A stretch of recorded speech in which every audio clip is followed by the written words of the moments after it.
Hi, everyone, and welcome to Mental Health for Working Parents, where we openly talk about all emotional demand of parenting is without shame or stigma attached to it.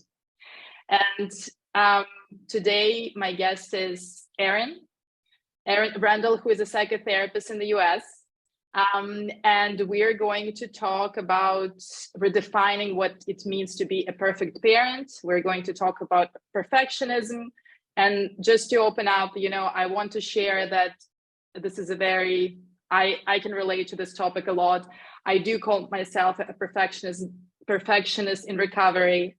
And, just to give a bit of context to everyone who's going to be watching, perfectionism, which is very common, is a main factor for developing perinatal mood and anxiety disorders, which include, perinatal anxiety, depression, OCD, and various other disorders or mental health challenges that are associated with that kind of perinatal period, which is really can start anywhere from conception until 2 years. But perfectionism would generally affect perinatal and parenting journey overall.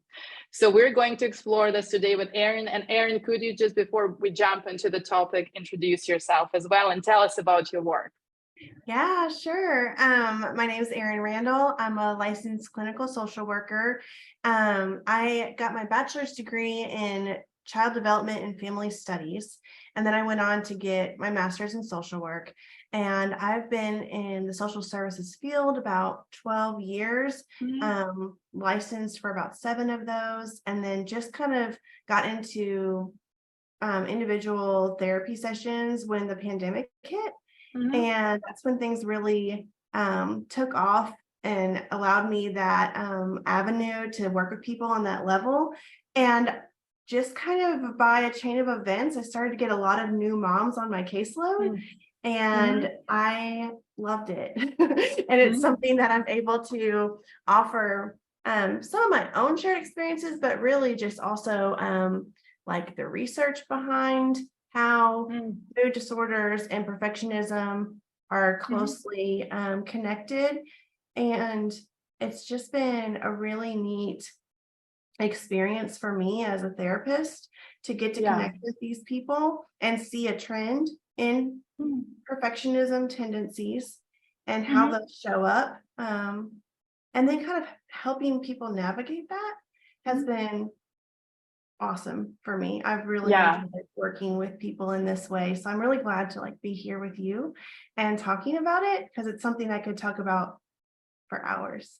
Amazing. Yeah, and me too. And you were kind of talking about noticing some of the patterns and the trends. Could you kind of talk a little bit about that? What do you think those new moms who you're working with, what do they bring in as kind of this trend and part of those perfectionism patterns that we were talking about? Yeah, one thing I've noticed is that the idea of being a perfect mom is not like a one-size-fits-all concept.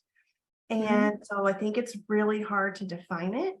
And so I think the biggest trend is people trying to figure out what that even means and what it looks like for them. And I would say that's the biggest thing, is that it's not a one size fits all. And so it's really challenging. And then another trend I would say is how the way they were parented impacts their need to be a perfect parent and kind of undo some of the cycles maybe that were undesirable. And you're right that it can start from conception. I mean, just the way we, do pregnancy and how we navigate healthcare and pregnancy. And is this the right choice or is this the right choice? And just a lot of another trend I would see in mood disorders and wanting to be a perfect parent thinking tendencies is this inner critic getting really noisy for people, telling them that they're not doing it right, or even worse, kind of in the OCD realm of something bad is going to happen. It's going to be my fault. Yeah. Those are big trends that I see. Yeah, yeah. And I really, just kind of to add to what you were saying, I think this is very often that, especially in that journey from conception, there is this idea, that there is like a specific way to be, feel, do pregnancy, and I think you have 3 children. Yes. And but I think there's kind of this idea with starting, oh, if I don't feel happy, something is wrong with me. If I feel this level of anxiety, there is something wrong with me. If I just feel overwhelmed, something is wrong with me. If my body is changing, then again something is wrong with me. So there is this constant kind of ideas around doing it the right way, which I think is a big part of that perfectionism. And just I think to, I guess, again, to like give a bit of context, perfectionism, I think, is sometimes people don't really understand what it is. I think a lot of people think that being perfectionist means that I always want to do things or, be the best way. But I think in that way, perfection is very, yeah. And, can you just like talk about kind of, I guess, the difference between perfectionism and, striving for excellence, and how this kind of affects our sense of self, right? Because perfection is about, if I'm not the best, I'm not good enough. Yeah, how interesting. Like, I think because I'm so, I do have 3 children myself, and how perfectionism kind of shows up for me versus the way I see it in my clients. It's interesting because it's not so much like, well, not always, sometimes it is, but it's not always I need to be seen by others as the best. It's, you said something about something is wrong with me, and it jogged my memory to write down, like, there's a sub bullet point to that I hear a lot that's like, and it will have an undesirable effect on my children, or an undesirable effect on the people that I really care about. And I think that's how perfectionism shows up the most in motherhood. And so, I think the way it shows up, and I also took some notes to kind of share today too, because I could rabbit hole on this topic a lot. But I would say that progress in challenging our perfectionist tendencies is not a linear movement, kind of like that saying in therapy about healing is not linear, progress is not linear. I think it's the same thing in allowing ourselves to redefine what the perfect parent might mean to us, that what that looks like pregnant, what that looks like in the baby stage, and then the bigger kid stage. I would say definitely that it needs to be redefined. And so it's not going to be a linear, oh, okay, I've conquered my perfectionism now. I'm done with that. I think it's an evolution that we go through. And I think, just kind of adding to what you've said, I think it's really important to like understand for, those of you who are going to be listening, that perfectionism is really an early developed coping strategy. In very often it's also a trauma response. So it's perfectionism is really, and it's, I've said, I have, before I've kind of went into psychotherapy training, my self-critical voice was just very, very negative, not like harsh, but super, super negative. And I think this part of perfectionism is really everything that I was kind of doing. I was looking through that internal lens of, this is not good. You could be doing better. You could be saying this better. You could be writing this better. You could have done it better. And I think this is why, like, doing nothing or an imposter syndrome is part of that. And, procrastination and everything that can also, I think, influence parenting a lot, because, just before I think we started, I was with my kids outside, and I had a couple of emails that I needed to respond to, and my kids were just like playing, and I was like, hey, just like stop what you're doing. I just need to focus on this email. And then I thought, oh God, I'm just being so harsh with them. But then I immediately jumped into, oh, I'm such a bad mom. So I think this is kind of, if I'm not doing a small thing, in a right way. So instead of kind of saying, okay, basically it's not helpful when I'm multitasking, and obviously, I don't have a capacity to be present for two things at once, and how do I correct this behavior to support myself better? I kind of jumped into, okay, that means that I'm just bad. And I think this is, for me, is a major part of perfections that I see in myself. And I think just being able to catch myself in that moment and say, okay, no, this is just this instant, and I can do the repair, and I can, close my computer, and I can kind of show up for them, and I can explain that, that perhaps I shouldn't be so like abrupt with them or whatever, but that repair wouldn't be possible if I would just go down to this kind of shame, right? And wow, yes, I just wrote down as you were talking, repair the tear.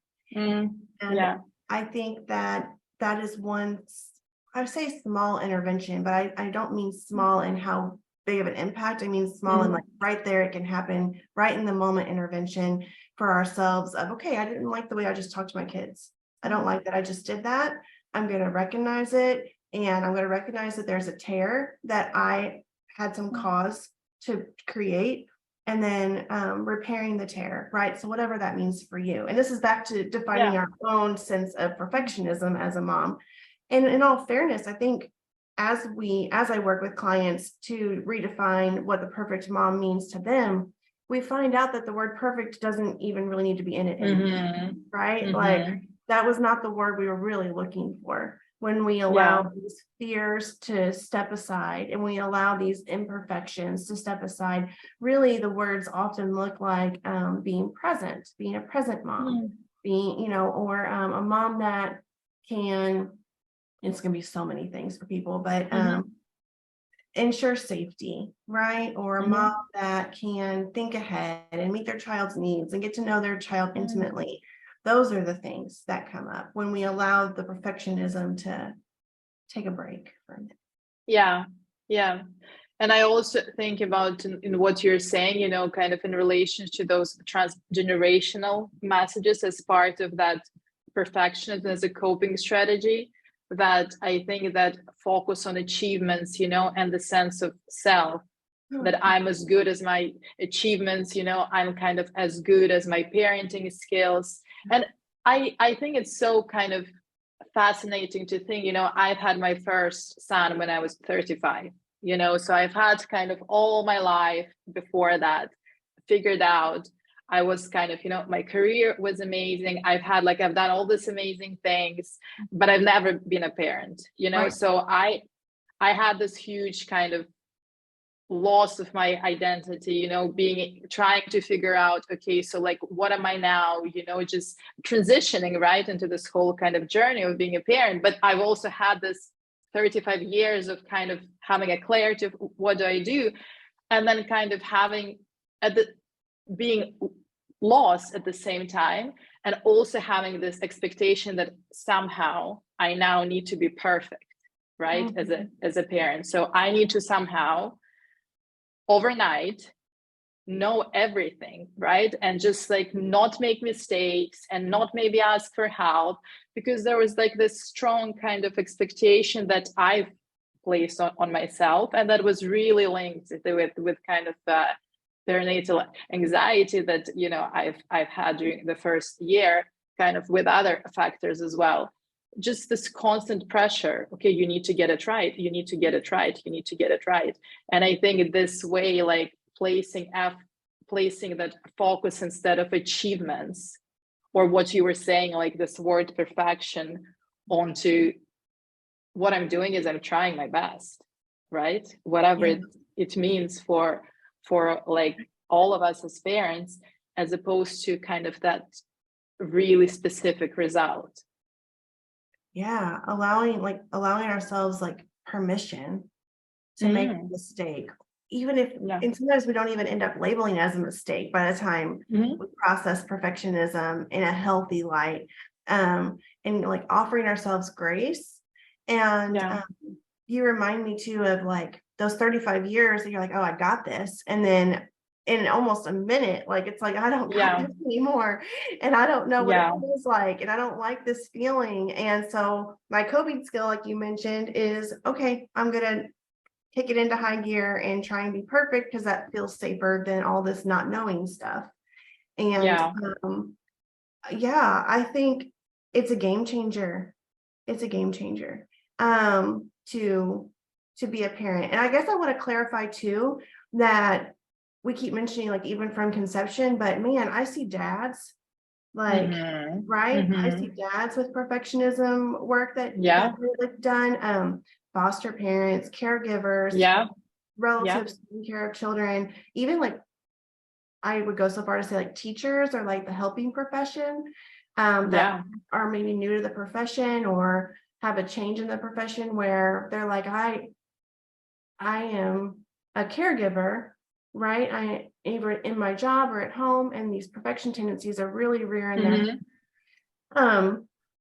And another thing I was thinking when you were talking is expectations. And just like redefining perfectionism, I get curious with people to redefine their expectations. And a great way that I've learned to do this is to strip it back to what are our values? What are what are our priorities?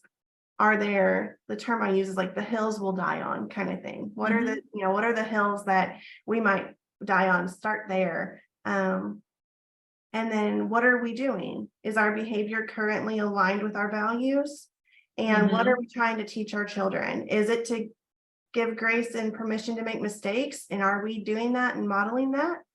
Yeah. And it kind of opens up this whole new line of thinking about being a perfect parent. And maybe that wasn't really what we needed to be striving for after all. Yeah.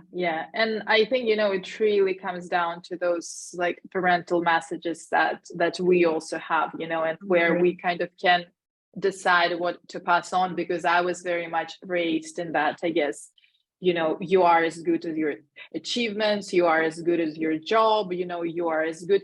I don't like remember certainly like the grades in school that there was like much pressure on that, but there's like definitely expectations around how you behave in school. So there was all this like something that it's not good enough to just be you, right? Or this is kind of, I think, was also part of, the societal messages perhaps. And I think what I try to do with my kids is really, we play this game when we kind of name the mistakes we've made during the day or during the week, just as a way, and just like thinking, okay, so what do we want to do differently? What was this learning that came through this mistake? And I think, I guess for me, because I did kind of come into therapy from like a business background of being an like entrepreneur, I think it was so healing for me to be just part of that, your mistakes and successes, it's all kind of really similar part of how you learn, and it's like if you don't make mistakes, you don't learn, and you just kind of screw up, and then you get yourself up, and then you do it again and do it again. And I was like, oh, you're actually allowed to make mistakes, you're actually allowed to openly talk about it, you're actually allowed to be proud of it even, you're actually allowed to like, just, and I really think that modeling that it's really part of life. It's part of daily life. We just make choices, right? And if you kind of use the word choice instead of the word mistake, how much is it going to change that pressure that we feel when we think what's right or wrong? Oh my gosh, yes. That makes so much sense. And it really it's a good summary or like piece of this puzzle. Another thing I was kind of hearing you say is like a balance of, I think, internal struggle that I see in people of like, if I radically accept myself as I am right now, isn't that just becoming complacent? Isn't that right? I'm not being the best version of myself. So how do we, and that's one thing to work on, is like, how do we have this balance of I'm allowed to exist today and be, and I'm allowed to kind of what you do with your kids, like go back and just revisit things in a productive way. so that we can start to goal set and realign with values. It's important to me to learn the skill versus I screwed that up so bad. Yeah. That's very helpful. I kind of a quick story that you made me think of. One of my children is in kindergarten, and there was a skill that he was struggling to learn, and I was kind of beating myself up over it. I was like, man, maybe I should have done this different. Maybe I should have taught him this more. And the teacher looked at me and was like, if he already knew all this, he'd be in first grade and not kindergarten. I was like, oh, and I don't know, I don't know if that'll land with anybody else the way it landed with me, but I was like, okay, like, and I think as parents, kind of allowing ourselves that reality check too. How are you supposed to know what to do with a newborn baby? Even if you've cared for other people's newborn babies, or this is your sixth kid, have you ever been a parent to this specific kid? And allowing a little bit of grace, or a lot if you can.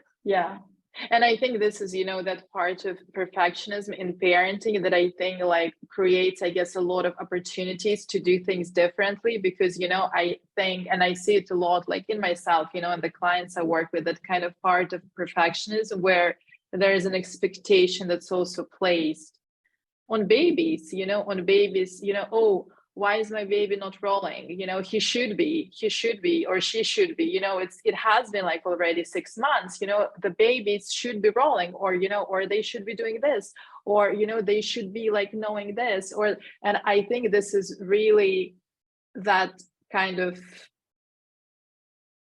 create a lot of struggles, a lot of those kind of, and it's really very anxiety provoking to think that something is wrong if those milestones are not. And most of the time, it's really taking time, and and we're all different, as we all kind of parent differently, or we want to pass on or not pass on very different things, kind of depending on our histories. The children are also going to be different, they're going to be developing differently, they're going to have different personalities. And I think this part of perfectionism is really creating a lot of opportunities for kind of healing. And at the same time, I know how challenging it is to let it go, to just let it go, that constant, it's not good enough. Well, yeah. And it can be empowering because, and also very challenging, because you're kind of the only person who can define what perfect parent for you would look like. So it's empowering because like, that's yours. You get to figure that out. And then if you need to evolve it into the next ages and stages, milestones, then we redefine it, right? So it can be empowering and also terrifying, because it's like letting go of our coping skill, like you were saying earlier. I think I had written down some notes, and that's one thing I wrote down, like to define a perfect mom is most impactful when it comes from the person actually doing the parenting. That's what I find. And I think, the question you've had kind of around, like, how can we, where's kind of, I guess, the change coming from? I think for me, the part of perfectionism is, again, as a trauma response, as the early developed like adaptation or coping strategy, is being very disattached sometimes from kind of our own needs, our own feelings. What do we need in present time? Because I think someone who is a perfectionist is either going to procrastinate to like avoid that pain of making a mistake, or is going to do so much that is going to be overwhelming, because of course it's impossible to be perfect, right? It's really impossible to be perfect. So that's kind of the goal of a perfectionist. And I think this is why it becomes such a kind of tricky strategy to have as a parent, because children, nothing is going to be perfect, right? Everything is going to be messy, everything is going to have some level of unpredictability, everything is going to be uncertain. I mean, as a parent, like, we're going to probably like deal with things that we've never had. I just literally had my son last week. We went out to eat. He's 4. He took off all his clothes in the middle of the restaurant. and he was running away from me.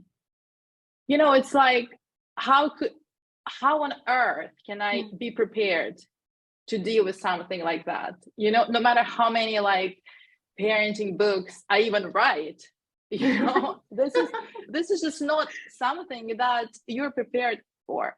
So, and I think parenting is really full with the moments like this that are not perfect, that are messy, that are so unpredictable. And I think just really asking, going back to that question, that you were saying, is really, okay, so what do I need in this moment? How can I support myself? Where am I at? What can I actually do to, like resolve it, right? But already kind of holding that belief that, it is what it is. It's a mess. Yes. And that mess is not a direct reflection of your ability to parent. Yeah. Right. Yeah. There's so many variables. Some of the interventions that I kind of wrote down that I find effective with clients who are navigating this scary idea of, if I'm not perfect, then what am I? Kind of thing in motherhood. I think there's a lot of different ways to look at it, but one thing that I wrote down and that you remind me of today is like the idea of parts work, and how we show up in different parts of us can get lit up depending on what the situation is. So by that I mean, is it your procrastination part that's starting to show up? And is it your, okay, let's work part that's starting to show up? And those parts might serve a role, kind of pulling from like Richard Schwartz, internal family systems here. Those parts might serve a role that they're trying to protect us from something or manage some way. And yet there's also this idea in parts work of being our true self, where we're calm and compassionate and connected to the present moment, curious, creative, and those parts don't get to hang out with us if overworking and procrastination and second guessing and inner critic are hanging out with us. So one big thing I find with my clients to be helpful is to start to get to know those parts and figure out if there's a different way that they can show up for us, so that our real self can start to show up a little louder too. And I think it would kind of really challenge and then change, that kind of internal negative voice of self-criticism that we were also talking about, because I think really the way to kind of work with the perfectionism is by kind of really changing that internal dialogue, that where we can actually replace, this is not enough, if you don't do it perfectly, this means that you're bad, or you're a bad parent, or you haven't been able to cope with that, or you should be doing more, or you should be ashamed, or this is not some, just like those really harsh messages about our sense of self. I think that the way that you were describing is a really great way to just promote self-compassion and just being kind and really giving yourself affirmations for what you're doing is enough. You can do more, right? If you want to, and there's so much room for growth, but what you're doing already, just you being, is enough. You showing up is enough, and then you can grow, right, the way that you want as a parent. You can kind of implement different behaviors. You can work on some behaviors that you don't accept or you want to change, but it's going to come from this really place of acceptance. If I want to help myself, as opposed to I really want to punish myself for not being good enough. Oh my gosh, yes. And like another thing I had written down that is very impactful in navigating this perfectionism with parenting is these negative core beliefs, and then what we would like to believe ourselves instead. So shame, blame, guilt seem to be big players in the game. And so when we start to get to know how shame, blame, and guilt talks to us, you're not doing it right, you're not doing it good enough, you're screwing it all up. We recognize those things, And those might actually be parts of us showing up again. And then I kind of challenge what would the question of like, what would you like to believe instead, right? And so it's interesting to hear you say like, I'm doing enough as I am right now.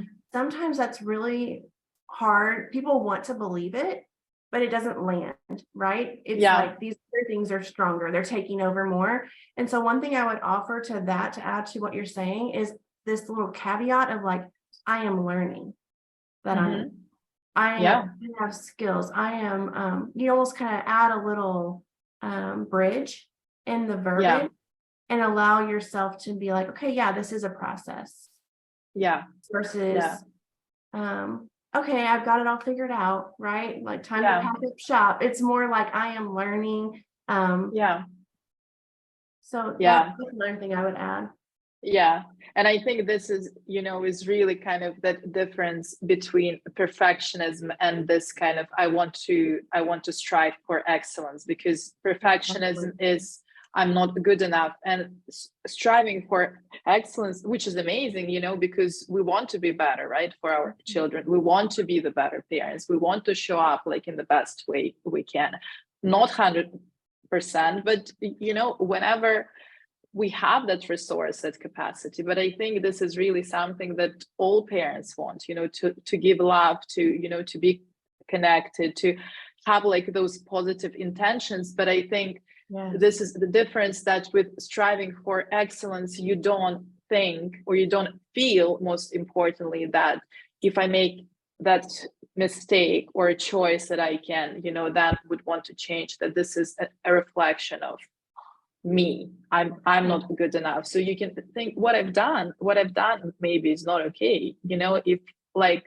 If I shouted at my kids because I was tired, okay, so I understand this is because I was tired, but I also want to take accountability, right? And perhaps I need to understand what I can do differently, that I don't get myself to the point where I actually feel that I need to shout to be heard.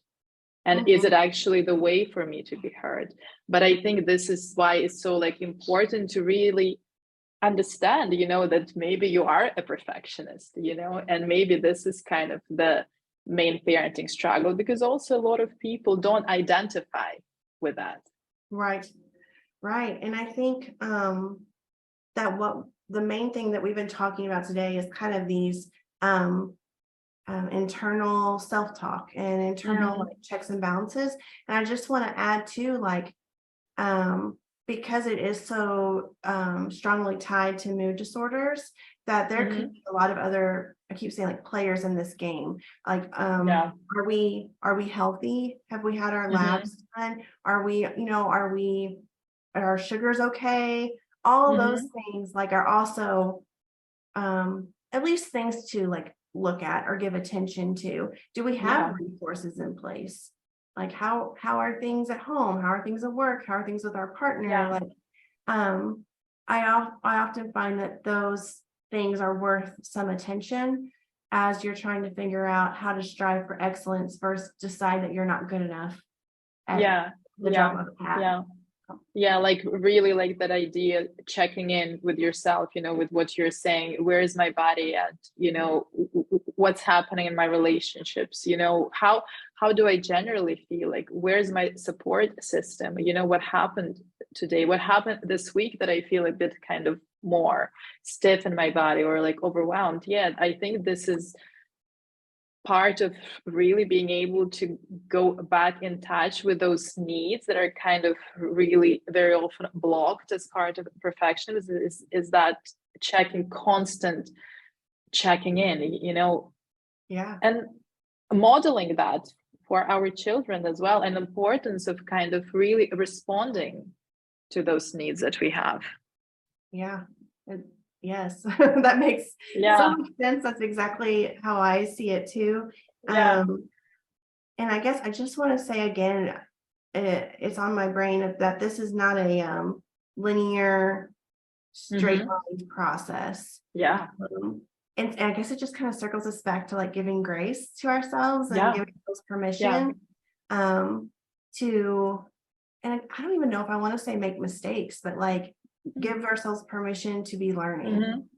Yeah, yeah, yeah. And I really love that, the word permission. I think this is just really something that we don't need to be. We don't need to be perfect, and as you've said, it's about a journey, it's not a destination. We do have the coping strategies for a reason. We can't get rid of them completely, but what we can do is to really kind of do like inventory and to decide what is helpful and that's what's not so much. But there are going to be those slips, no matter how much we try. And it doesn't mean that you're not doing the work. It just means you're human, right? And we all, what you've just said, we're going to do our best while making mistakes, especially in parenting, because who doesn't? Right. Yeah. I agree. The only other thing I can think of as far as like a suggestion on people who are struggling with this, what they can kind of do just on their own internally, is this exercise where you kind of like envision future you, and this could be tomorrow, this could be 6 months, this could be 5 years, and kind of ask that person like what they think. Are they going to look back and be like, oh yeah, you totally screwed that up? And almost always the answer is no. Or if we do feel like we're screwing it up, future us is usually saying like, this will pass. Let's use these resources. You can do this. This is how you can evolve out of this phase. Versus it's very rare that I have someone say that future them is scolding them. That future them, you weren't good enough. How dare you? Almost. Yeah. Because most of us do have those intentions to show up as the best version of ourselves. We do want the best for our kids. And so sometimes that's a comforting and checks and balances way to check out your perfectionism. Yeah.